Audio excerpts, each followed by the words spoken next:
you for coming here. I was reading part of the book, and I was reminded of the pantun yang diorang cover. Anyway, it says berat sama dipikul, ringan sama dinjing. I haven't heard this in a long time because it's sad that I didn't hear this for a long time because the world we live in now is very different. Now it's all about the individual and about individual excellence. But what Sharifah is talking about the kampung and the community is the one that is important.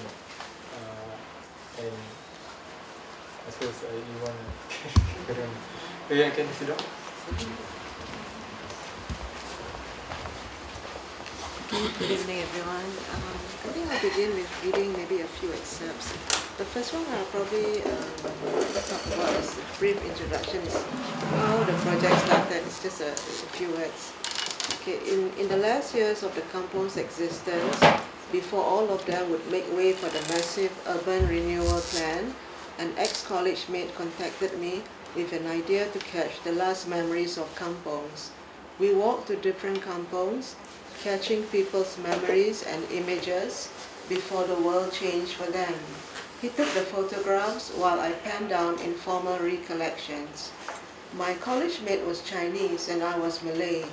For him, it was a novelty to be in the personal spaces of people that were never a close part of his world.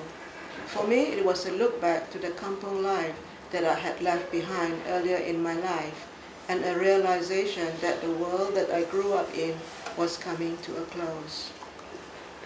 Or the most famous question that people meet, which kampung do you come from? Oh, okay, kampung Lorong 108, you know where it's Changi Road? Now there's the PKNS building. Used to be a kampung inside, and this is the house actually. It's taken on my 3rd birthday, so yeah, it's yeah. So that would be just a block away from Steel Road then? Steel Road, yeah, it's in that area, so I've always been in that area, the East Coast. Yeah. So that picture was taken about 1960 plus? 60 plus, probably, yes. Yeah, that, I guess I have to give away my age.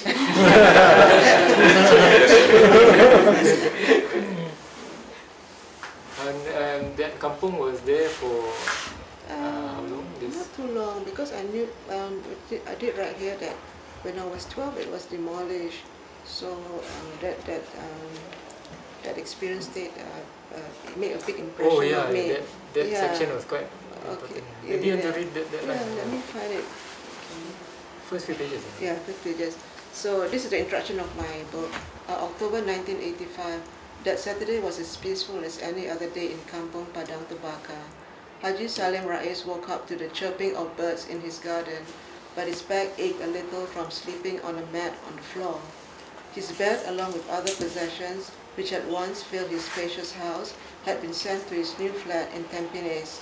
Then with a sobering jolt, he remembered that today, at 11 a.m., the workers would be coming to tear down his house. That day marked a major turning point in Haji Salim's life. The move was much more than a change of address. It was a change of a total way of life. He has lived in his kampung for 75 years of his life, and like many other kampung dwellers in Singapore, before and after him, including myself, he had to leave his familiar surroundings for other residential alternatives under the island's redevelopment program. Okay, then this I also... Okay, then I went on to this another part. No doubt places impact us in a big way. I too grew up in a kampung environment. Then one day I saw my kampung home dismantled, plank by plank, the zinc roof collapsing into a heap of broken, rusty pieces. I was 12 and stood under a tree and watched it all. It was surreal and confusing.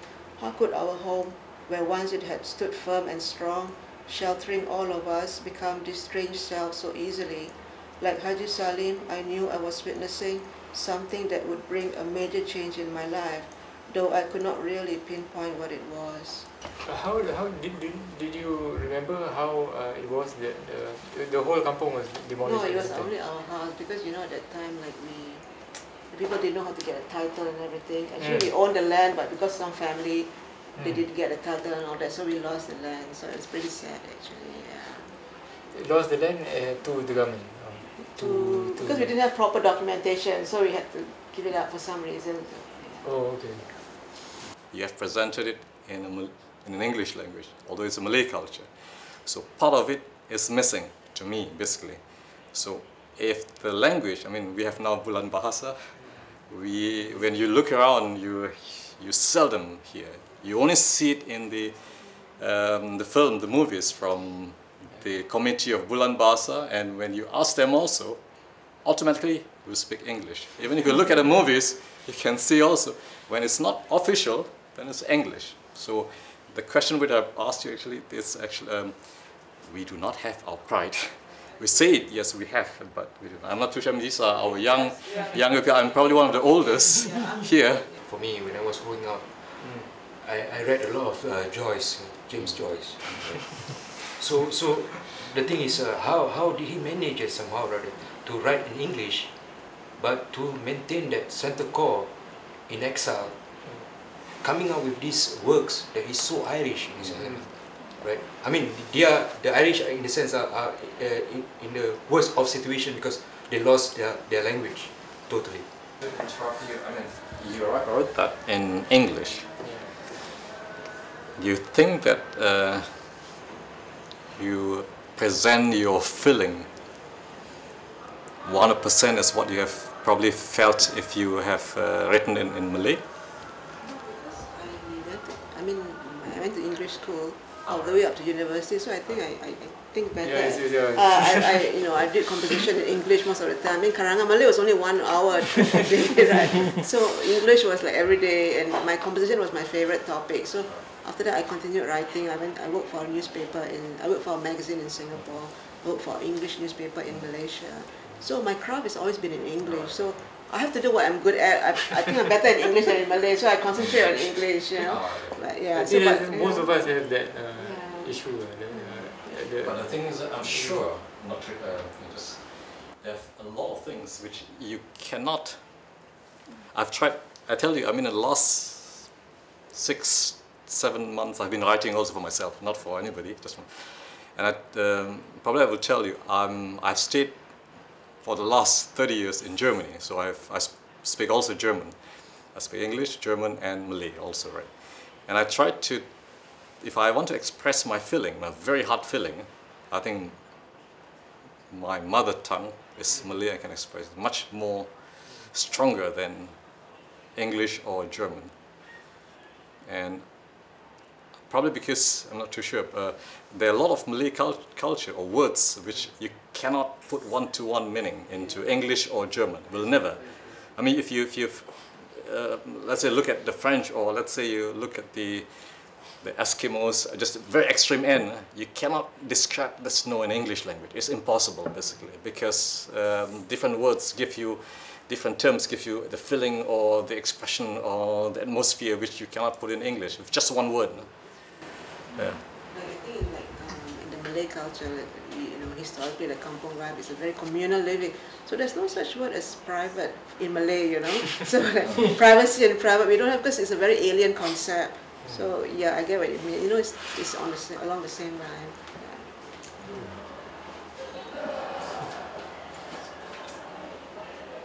Any questions?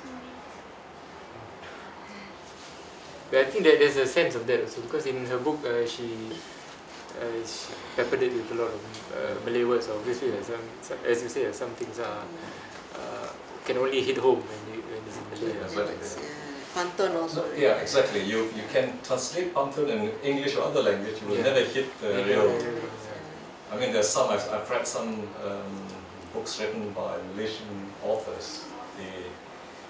The history where you have English and also Malay pantun. They try to change it, but somehow it doesn't hit your mark. It's you could probably understand somewhat, but you can never. Like some of the French words, you cannot translate it in Malay also, for example. So it's going to be very difficult. Yeah. I mean, I've read also from there's some poems done by Germans and Malay writers, and they try to translate in 2 languages, and you can never do that. It's something, a word.